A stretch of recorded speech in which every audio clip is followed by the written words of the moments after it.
The statistics make amazing reading. At 26 years of age, Sebastian Vettel has now won 4 World Championships, and he's still younger than both Alain Prost and Juan Manuel Fangio, who won 4 and 5 respectively, were when they won their first Grand Prix. Red Bull Racing Renault joined McLaren 1988-91 and Ferrari 1999-04 as the only constructors to win 4 consecutive world titles, and Renault have now won a 12th constructors title as an engine supplier. Also in India, Renault scored their 210th pole. Ferrari have 208, despite starting 869 races to Renault's 516. In terms of wins, it's now 222 Ferrari versus 162 Renault. Sebastian Vettel has won all 3 Indian Grand Prix from the pole, as it happens. He joins Alberto Ascari and Michael Schumacher as the only men to win 5 consecutive Grand Prix. And Seb has now twice won 10 Grand Prix in a season. He won 11 in 2011 and could still tie Michael Schumacher's record this year, of course, with 13 wins in one season. So how do you quantify Sebastian Vettel's success? Where does he stand in the history of the all-time greats in Formula One now that he has those 4 World Championships behind him? To get an answer to that, I decided to speak to 2 or 3 Formula One legendary and authoritative figures. And to that end, we're delighted to have into the studio John Surtees, the 1964 world champion, the only man ever to have won world championships on both 2 wheels and 4, an icon, a motor racing icon. John, thanks very much for joining us in your valuable day in terms of time, I know, but I just wanted to pick your brains on young Sebastian Vettel. He's just won his 4th world championship. Where does he sit in your mind in terms of the great drivers? Well, you can never really compare drivers from different periods because of all the variations which take place, regulations, cars, etc. But Sebastian is very special. You know, I watched him at a very early stage. And in fact, I use him as a little bit of example for Henry, and said about, oh, you know, just watch. And so I've been very enthusiastic all the way along. What I like is that bubbling enthusiasm he has and his interest. I mean, when I was at Goodwood just year before last with the Norton F model, the single-cylinder racer of 1955. He came rushing over when we got to the top of the hill and said, oh, what's that? Wanted to know all about it and the rest of it. And I thought, that's right. You know, you generally have an interest in the machinery and the vehicles. And in fact, he came on to me also about my 507 BMW, which is one I've had since the beginning, but rather a rare car. And he said, oh, I like that. If you want to get rid of that at all, let me know. But no, I like what I see. I think that he's not only a driver who can produce the extra effort when required, as you've seen, dig deep and do that 101% performance rather than the 99s, which is the common thing, but he's also got a very good technical awareness, which I think allows him to work so closely with people like Adrian Newey and the Red Bull team to get the very best out of the car. I'm sure that he doesn't just sort of drive it, but he actually relates to it, which is the all-important thing, which means that that is why, I mean, he has a teammate who is often underrated. And Mark, you can't disregard. Mark is a quick driver. Is a quick driver, and yet Sebastian has, you know, obviously dominated that team, but he's dominated it because of ability and his input. John, I know it's a factor of the times in which we live today, but the one thing that, well, one of the, many of you and your contemporaries, one of the things that you did was drive so many different types of cars in so many different disciplines. In your case, obviously, from 2 wheels to 4, and then within the four-wheel world, sports cars, Formula 2, Formula 1. You were quick in all of it, Can-Am cars. It's kind of sad, I think, that Grand Prix drivers today don't have that capacity to be able to show their versatility and to take part in other disciplines. But I don't know what your thoughts are on that. How important is that, do you think? I think in many cases I'd love to, but it's part of the fact that, I mean, what are they talking about now? 22 Grand Prix? I mean, I think it's, if I use a very basic term, rather balmy. I don't see how, you know, just putting so many Grand Prix into a year, how, you know, teams really keep it all together. I think the cost must escalate tremendously because the amount of time that you're away all the time from a factory, I mean, means that you have to have that much more staff in order to cover. Obviously, I mean, they're all looking at the returns and the economics, but it's rather a lot, and I would prefer to see less. I'm not against them being specialists in what they're doing. That's good, but just like Mark gets to a certain stage in his life and said, I want to try other things. So he's going to be doing Le Mans and such like. Let's face it, Sebastian, 26 at his age, 26 age, has a lot of years to come to fit a lot of other things in. So it looks like he's getting the Grand Prix scene out of his system pretty early on. John, I know your time's limited, but I just wanted to remind viewers that it's 50 years since you won your first Grand Prix. I don't say that in terms of, wow, it was a long time ago. I say it in terms of, let's celebrate that win, that brilliant win at the Nürburgring and the German Grand Prix. What a circuit on which to have your first win for Ferrari as well. Can you just take us a little bit, flashback your emotions that day, what it was like to win that first Grand Prix? Well, and you beat Jim Clark. He was having come so close to winning a Grand Prix in, I think, my second Grand Prix in Portugal in 1960, and then through certain political scenes, ending up driving a production car the following year, but and going to Ferrari when they were rather at rock bottom. They'd had a disastrous year in 1962, and I thought that that was in fact probably a good time to go, because I'd had experience previously of Italian teams, and certainly the enthusiasm I received was tremendous. Ferrari, of course, had very much Le Mans on mind. There was all this threat about Ford and such like, and so we didn't really work on the Formula One cars to the intent that the other teams did, because Le Mans had to be out the way before work. Right. So we'd gone to Solitude and done some testing, which showed up quite promising, and in a way we needed a helping hand, and a helping hand was in fact the Nürburgring, because the Nürburgring did allow you, the old Nürburgring, not the one which exists today, but the old one, did allow you to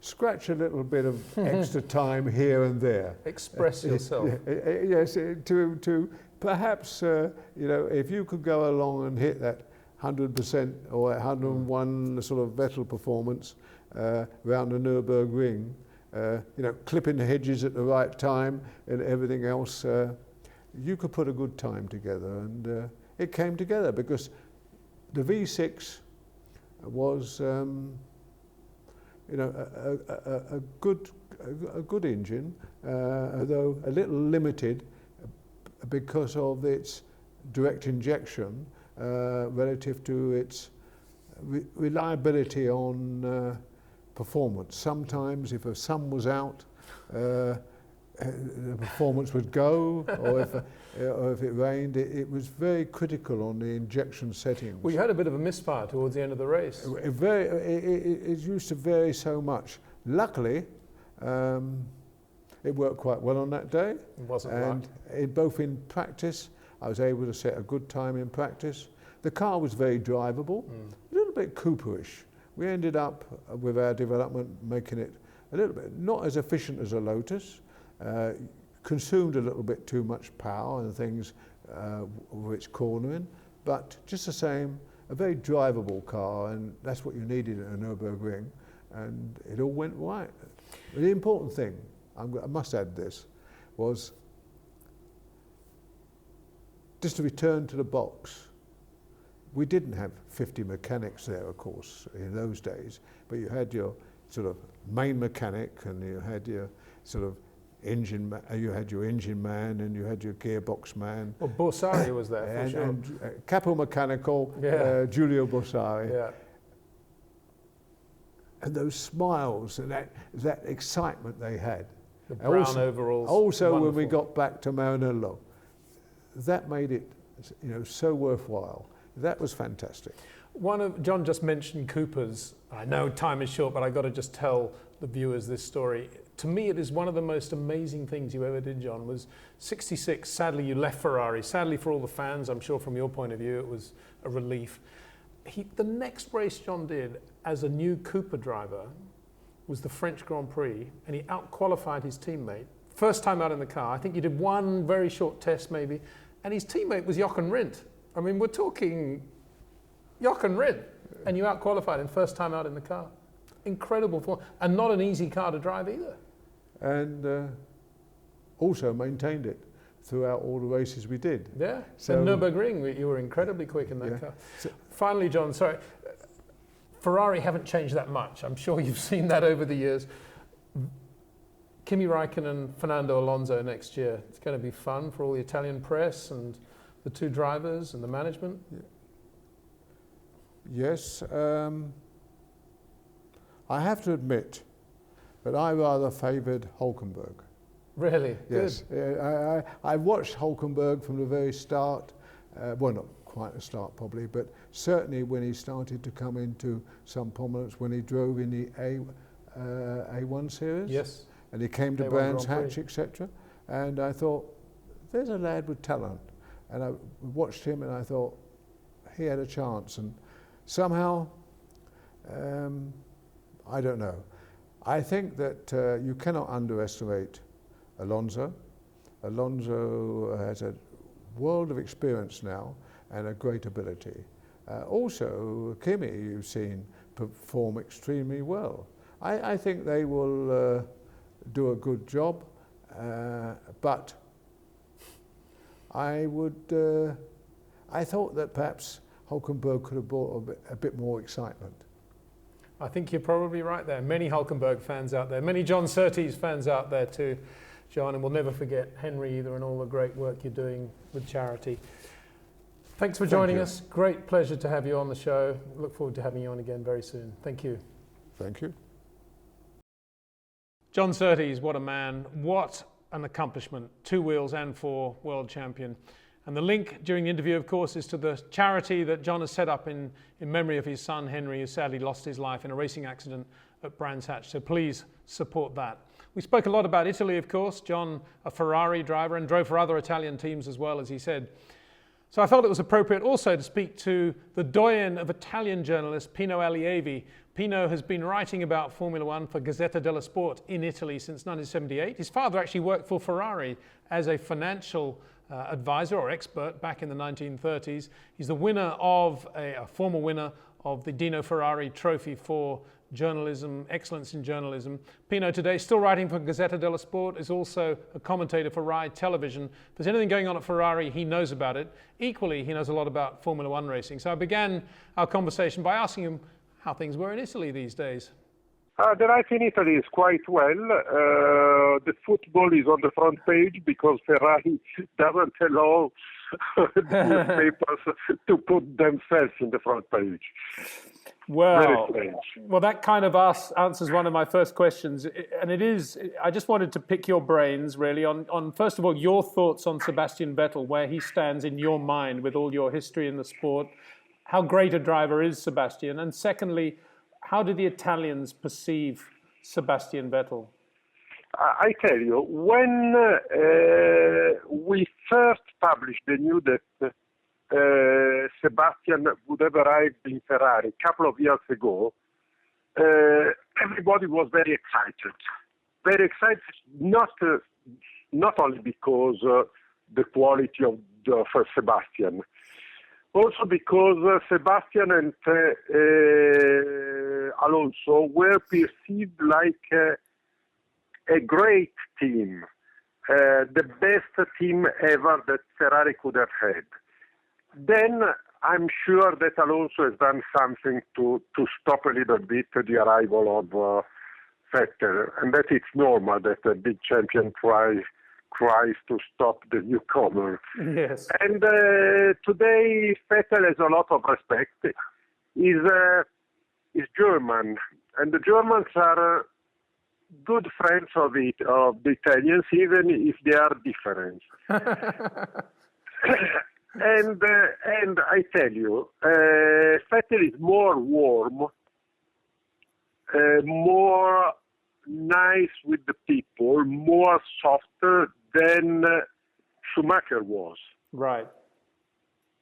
So, and this is a very good quality. And then Vettel has raced for Toro Rosso.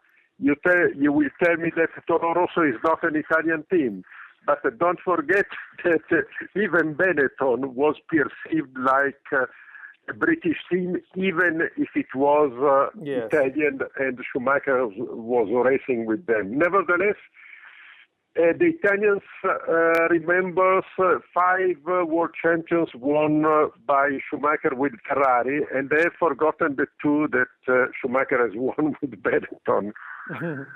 And, Vettel is a nice guy. He has a very, very good, positive and very fresh image in Italy, even because he's one of the few drivers with which if you talk to, you have some replies. He's normal, he's a guy, he's clever, he's sensible. So I tell you, if he will ever arrive in Ferrari, and I'm sure that we will see him in red in a couple of years, he will be loved. Yes, I'm sure you're right. And we've just had John Surtees on the show saying exactly the same thing, Pino. Pino, tell me, what is your view on Sebastian in the context of the great drivers in the history of Formula One? It's difficult. It's difficult because when we saw, for example, a driver like Senna or a driver like Alain Prost, we saw definitely the quality of the drivers.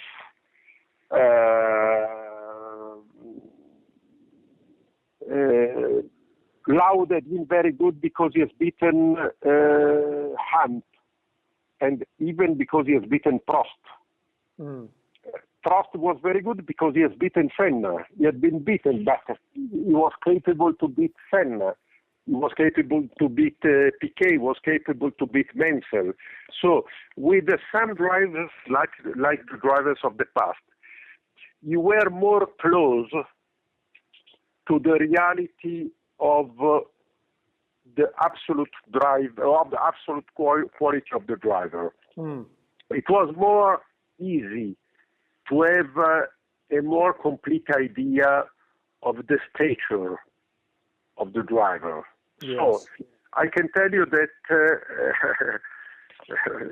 it's even useless if I say that, but Prost, four world champions, Prost was Prost, and we all can agree that he had been one of the best drivers ever. With Vettel, even after 4 championships, we still don't have the real dimension of the driver, of the champion. Definitely, he's one of the best. Definitely, is bloody good. But I have the impression that we don't have yet seen the true driver, because he has been fast, but with the best car. But even Schumacher had been the fastest one with the best car. Even Fangio had been capable to win a lot with the best cars. All the best drivers have driven the best cars, that's definitely. But we never saw a so close battle with an equal car between, for example, Vettel and Alonso. We only saw them on an equal status a couple of times, and always in Monza, 1 year after the other, and both in the same corner, the Curva Grande. And we have seen a fantastic battle, if you remember. But I think that Vettel needs a big competitor to show to everybody, to the skeptics, how good he is. Well then, Pino, my last question to you, and I must thank you here for your time. My last question to you is, if Vettel does go to Ferrari in a couple of years, as you predict, who do you think his teammate will be at that point? I'm sure that Alonso will not stay in Ferrari, not because Vettel, but because I have the impression that his time in Ferrari is over. The love of the beginning is finished. They can win, of course. They can be satisfied each other of the results. But the love of Alonso with Ferrari of 2 years ago is not anymore the same. It has evolved in another dimension. Like I can tell you, I can make maybe a stupid comparison, like in the marriages. When you stay with a wife for many years, you have a different feeling than in the beginning. It's still love, but it's another kind of love. Yep, gotcha. And I'm sure that the most possible teammate of Vettel in Ferrari could be another German, Nico Hülkenberg. Yeah, I thought you'd say that. That would be quite interesting. It would be very interesting. Yeah. Personally, I'd like to see him alongside Hamilton, but I don't think that'll ever happen. That's difficult. Too difficult. Yeah. Because I have the impression that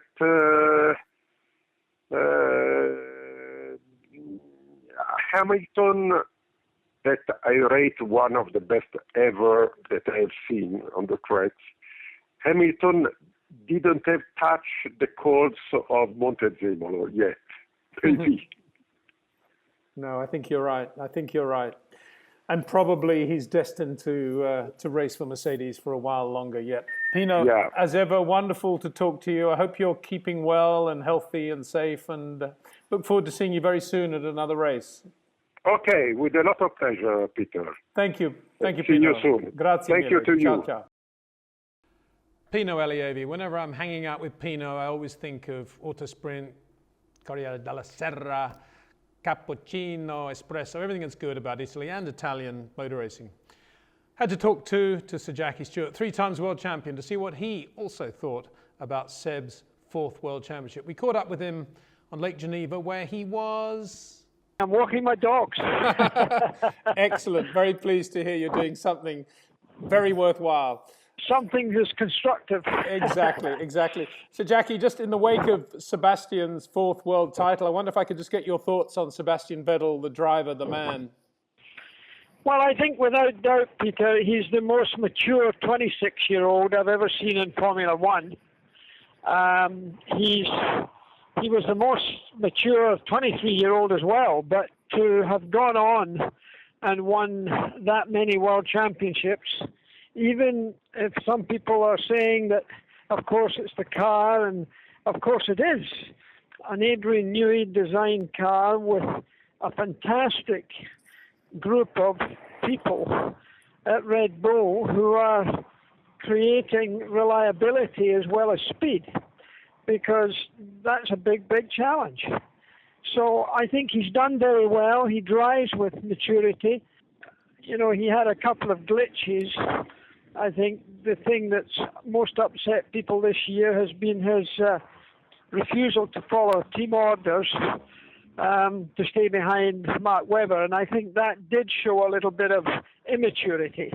But that's the only glitch that I can think of that I've seen all year from him. How do you see him in your own mind when I use words like touch and feel and rhythm, all the things that I know you talk a lot about when you are talking about the technique of driving? How do you see Sebastian? I see him developing all of the time. The most recent example that he could have taken note of, I think, was Alain Prost's way of driving.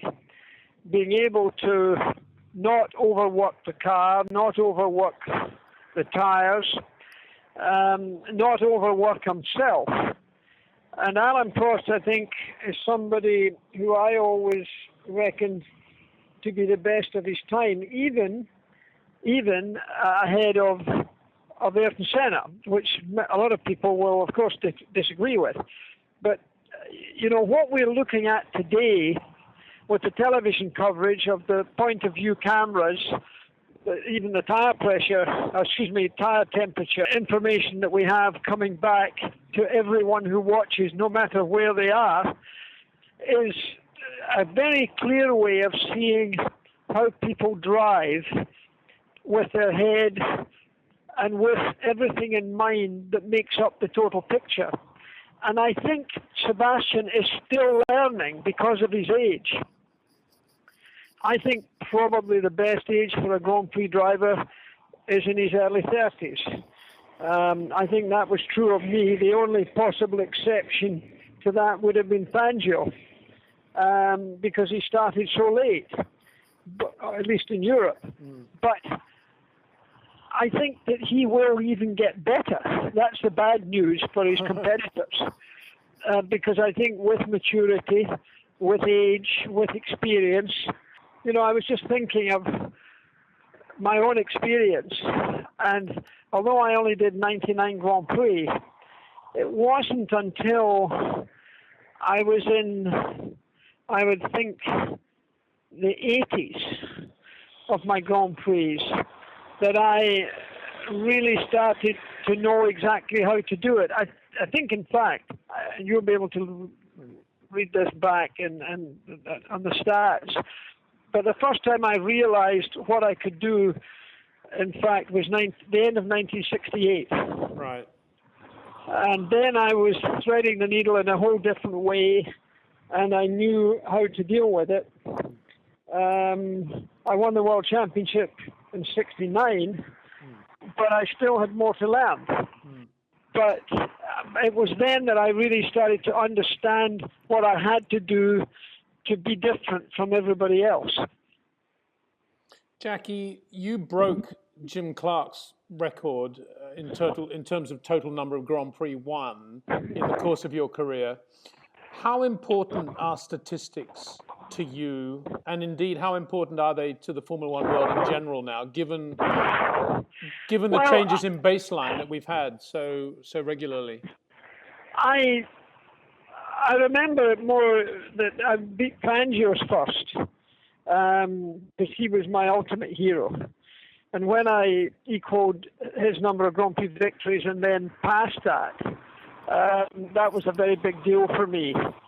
And then when I beat Jimmy's, which wasn't long after, again that was a big deal, because I saw Jim Clark to be definitely the finest racing driver that I ever raced against, and one that I obviously learned so much from, and saw the value of not abusing a car, of being able to drive a car smoothly and sweetly, whether it be the gas pedal, the brake pedal, or the steering wheel, in every respect.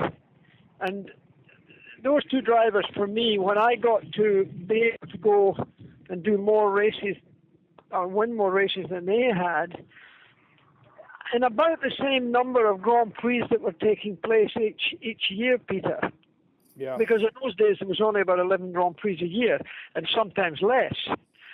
So now it's a different business. We're talking 22 Grand Prix next year. So, you know, a driver's got a lot more opportunity to develop himself and learn from error or learn from others. So I think that's why I believe that Vettel has been a quick study on everything that needs to be done, and that's why I admire him. He's very modest. I'm so disappointed that he's been booed as much as he has, but I think part of that was the Mark Webber incident, and maybe some people would rather have another winner. But when he's as good as he is, and that team is as good, you know, it's not just Adrian Newey, it's the people that Adrian's built around him. And it's also the team principal. Christian Horner has done a great job, because no matter how much money there has been put into that team, it's commercially sound now, and in fact Red Bull's not having to pay as much as they once did, because they've got a lot of major sponsors in there now, and Christian has managed that well and kept good quality people, which at the end of the day is the most important thing. Jackie, one final question, a little bit different, but as a driver that went straight from Formula 3 to Formula 1, 1964 to 65, and won a Grand Prix in your first season, what do you think about the signing of young Daniel Kvyat, the 19-year-old Russian for Toro Rosso, straight from GP3? Well, that certainly wouldn't have happened in other years, where money has had to play such an important part in keeping sometimes a team alive. And I think this must be one of the reasons for that. I think it's great that we've got a Russian driver coming along, but without any experience and without doing any real championships in the formative classes of single-seaters, I think that's unfortunate, and I think it's a mistake, in fact.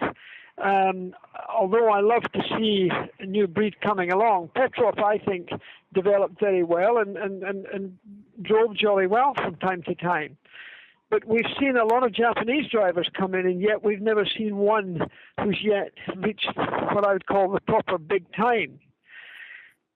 And there's so many other people out there. The GP2 and GP3 are developing some great drivers. So I think this one, you know, you'll have to see how he behaves.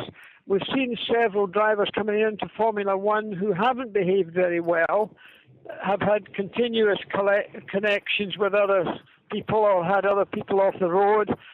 And we really can't afford that. You've really got to be as disciplined in procedures and the laws of the road, and that sometimes doesn't happen with somebody with such little experience. Yeah, well, we'll see. So, Jackie, as ever, a great pleasure to chat to you. I hope the dogs are still behaving themselves and getting plenty of exercise. And very best wishes to you and the family, as ever. Okay, Peter. Look forward to seeing you. Thanks for chatting. Bye-bye. Bye-bye.